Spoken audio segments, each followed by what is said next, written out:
오늘은 3월 20일 수요일입니다. 미국의 증시가 중앙은행의 금리 결정 발표를 하루 앞두고 이틀째 상승세를 지속하고 있습니다.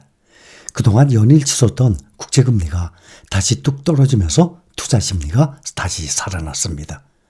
긴축 조기 완화 전망은 사라졌지만 최근에 강세장이 곧바로 하락장으로 이어지지는 않을 거라는 전망이 우세해졌습니다. 경제가 탄력적인 가운데 기술주들의 AI 시장 확대는 새로운 시대를 열고 있다는 평가를 얻고 있습니다. 시장은 3월 FOMC에서 연방준비제도가 금리를 동결할 것으로 예상하고 있지만 향후 금리 인하 시기 및 인하폭에 대해서는 우려하고 있습니다. 지난 2월 인플레이션이 고착화되고 있다는 조짐이 나오면서 연준이 금리 인하를 서두르지 않을 것이라는 전망이 강해지고 있는 분위기입니다. 오늘 3대 지수들 모두 상승했습니다. 다우가 0.83% 오르고 S&P 500은 0.56% 올라서 5,178입니다. 5거래일 만에 다시 사상 최고치를 경신했습니다. 전 사상 최고치가 5,175였으니까 3포인트 올랐습니다. 나스닥 종합지수는 0.39% 상승해서 16,166입니다. 필라델피아 반도체만 하락했습니다. 0.94%. 어제 이어서 오늘도 필라델피아 반도체 지수만 하락했습니다. 4,712입니다. 오늘 빅7 종목들 가운데 알파벳, 메타, 테슬라 3개 종목이 하락을 했습니다. 어제 애플이 제미나이를 아이폰에 적용한다는 소식에 4% 넘게 급등을 했던 알파벳은 다시 차익 실현 매물로 약세로 돌아섰습니다. 0.44% 내린 147.03달러로 떨어졌습니다. 어제 6.25%나 급등을 했던 테슬라가 오늘은 1.43% 하락했습니다. 미국과 유럽에서 모델 Y 가격을 인상한 데 힘입어서 어제 급등을 했는데 상승 흐름이 하루 만에 뒤집혔습니다. 젠슨 황 엔비디아 최고 경영자가 엔비디아가 반도체 제조를 넘어 데이터 센터 구축을 목표로 하고 있음을 밝혔습니다. 시장의 화제는 어제 개막된 엔비디아의 GTC 컨퍼런스 소식이었습니다. 이 자리에서 신제품 칩세트인 블랙웰과 AI 프로그램 구동형 소프트웨어 NIM을 내놓은 엔비디아는 더 이상 반도체 칩 메이커에 머물지 않고 소프트웨어 공급도 병행하는 플랫폼 기업으로 변신을 하겠다고 선언했습니다. 캘리포니아 샌호제이에서 열리고 있는 엔비디아 연례 개발자 컨퍼런스 GTC 2024 질의 응답 세션에 참석을 한 황 CEO는 엔비디아는 AI를 위한 전체 데이터 센터를 구축한다면서 우리는 단순히 칩을 파는 것이 아니라 데이터 센터를 위한 소프트웨어, 네트워킹 등 전체 시스템을 팔 것이라고 강조했습니다. 엔비디아가 노리는 시장이 단순한 칩 시장을 넘어서 데이터 센터 시장을 타겟으로 하고 있음을 밝힌 것입니다. 전날 개발자 회의에서 차세대 AI칩 블랙웰을 공개를 했습니다.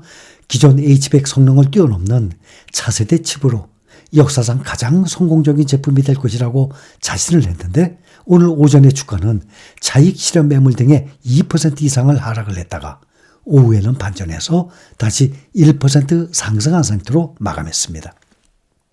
반면에 경쟁업체 AMD는 4.84%나 급락한 181.42달러로 미끄러졌습니다. 엔비디아가 인공지능 반도체 시장에서 우위를 지속하고 있다는 점이 재확인된 데 따른 것으로 보입니다. 이렇게 이틀 연속 하락을 하면서 주가가 5% 이상 급락을 한 상태입니다. 이것은 엔비디아가 차세대 칩을 발표하고 AI 전용칩 시장의 지배력을 더욱 강화해서 경쟁업체인 AMD가 어려워질 것이라는 전망 때문으로 보입니다. JP모건은 엔비디아가 경쟁사들보다 한두 발짝 앞서고 있다면서 엔비디아가 AI 전용칩 성능에 이 기대치를 높였기 때문에 AMD는 당분간 고전할 것으로 보고 있습니다. 뱅크 오브 아메리카도 엔비디아가 AMD와 격차를 더욱 벌렸다고 평가했습니다. 다른 반도체들도 대부분 하락했습니다. 대만의 TSMC가 애리조나주에 건설할 예정이었던 반도체 공장 개설을 연기를 합니다. TSMC가 1.3%, 인텔이 1.55% 하락하는 등의 대부분 반도체 업체의 주가가 약세를 면치 못했습니다. 이에 따라서 어제에 이어서 오늘은 더 크게 필라델피아 반도체 지수가 1% 가까이 하락 마감했습니다.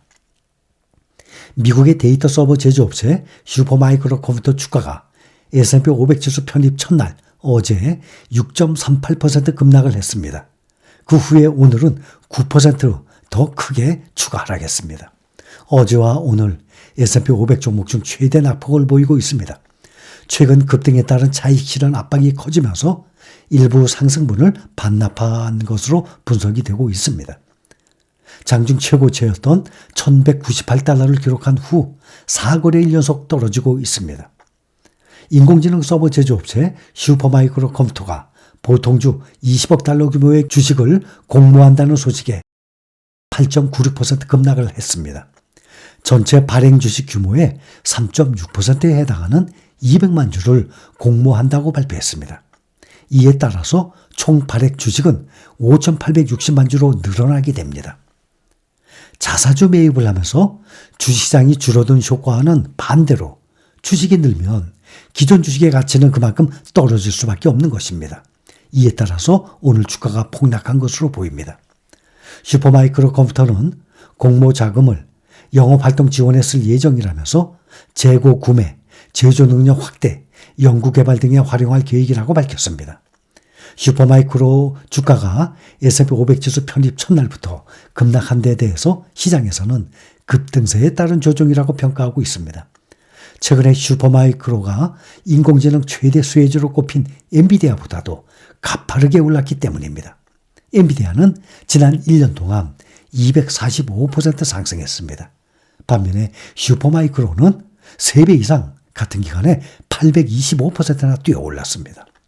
올해 들어서도 엔비디아 주가가 현재 연중으로 86% 오르고 있는데 슈퍼마이크로의 주가는 219%나 폭등을 한 상태입니다. 이에 따라서 지난해 1월 80달러 선이던 주가가 현재 911달러에 이르면서 11배 정도 폭등을 한 상태입니다. 월가에서는 슈퍼마이크로의 주가를 두고 전망이 엇갈리고 있습니다. 이달 초 월가 최대 투자은행 골드만삭스는 이 회사 투자 등급을 중립으로 지시했습니다. 엔비디아에서 공급받은 AI 칩으로 서버를 구축한다는 점에서 성장 여력은 충분하지만 주가가 이미 많이 올라서 추가 상승 여지가 크지 않다는 이유입니다. 또 월스트리트저널은 상반된 전망을 내놨습니다. 월스트리트저널은 슈퍼마이크로는 엔비디아 AI 칩이 장착된 서버가 폭발적으로 팔리면서 올해 회사 수익이 2배 늘어날 전망이라면서 S&P 500에 편입되면 1년간 가장 좋은 성과를 낸 종목이 될 수 있다라고 평가를 했습니다. 전기차 종목들은 기대 이상의 실적을 공개한 중국의 토종업체 샤오펑을 제외하고 대부분 하락했습니다. 샤오펑은 화요일 4분기 실적을 발표했는데 주당 순이익이 애널리스트들의 예상치보다 좋았고 매출은 전망에 비해서 상회했습니다. 샤오펑의 주가는 오늘 0.71% 올랐습니다.